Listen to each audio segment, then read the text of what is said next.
गीता ज्ञान नंबर 1। सिर्फ मुर्दों को आराम है, जिंदगी संघर्ष का दूसरा नाम है।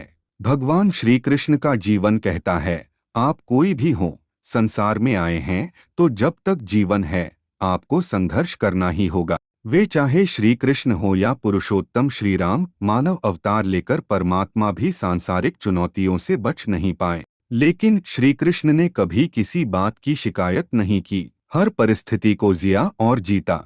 श्री कृष्ण कहते हैं, परिस्थितियों से भागो मत, उसके सामने डटकर खड़े हो जाओ, क्योंकि कर्म करना ही मानव जीवन का पहला कर्तव्य है। हम कर्मों से ही मुश्किलों को जीत सकते हैं।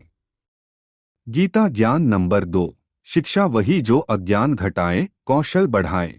श्री कृष्ण ने अपनी शिक्षा मध्य प्रदेश के उज्जैन में सांदीपनी ऋषि के आश्रम में रहकर पूरी की थी। कहा जाता है कि 64 दिन में उन्होंने 64 कलाओं का ज्ञान हासिल कर लिया था। वैदिक ज्ञान के अलावा उन्होंने कलाएं सीखीं।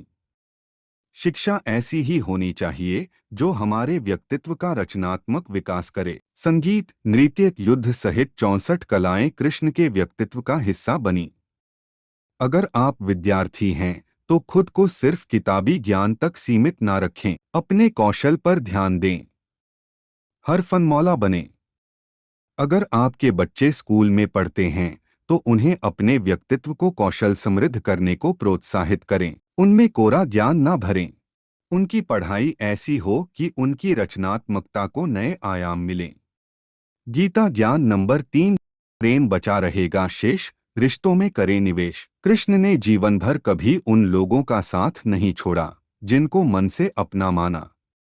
अर्जुन हो, सुदामा या फिर उद्धव, श्री कृष्ण ने जिसे अपना मान लिया उसका साथ जीवन भर दिया। रिश्तों के लिए उन्होंने कई लड़ाइयां लड़ी और रिश्तों से ही कई लड़ाइयां जीतीं।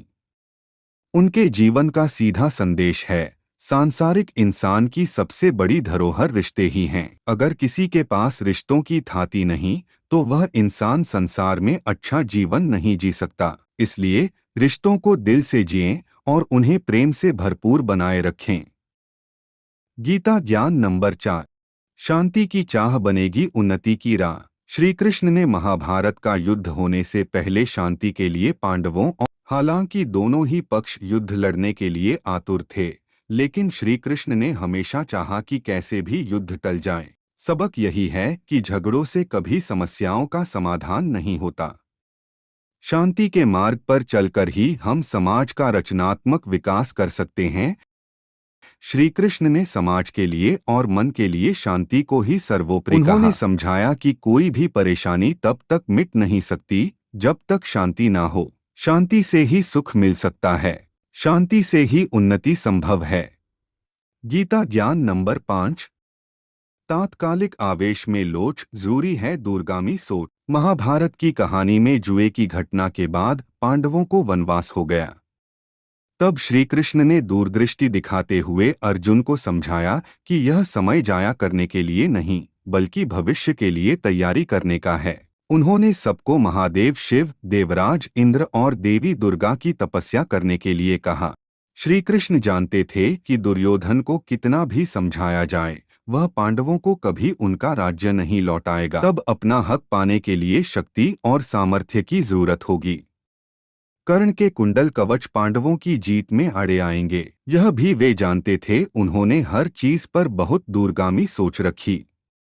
कोई भी फैसला तात्कालिक आवेश में नहीं लिया, हर चीज के लिए आने वाली पीढ़ियों तक का सोचा। यही सोच राष्ट्र और समाज का निर्माण करती है।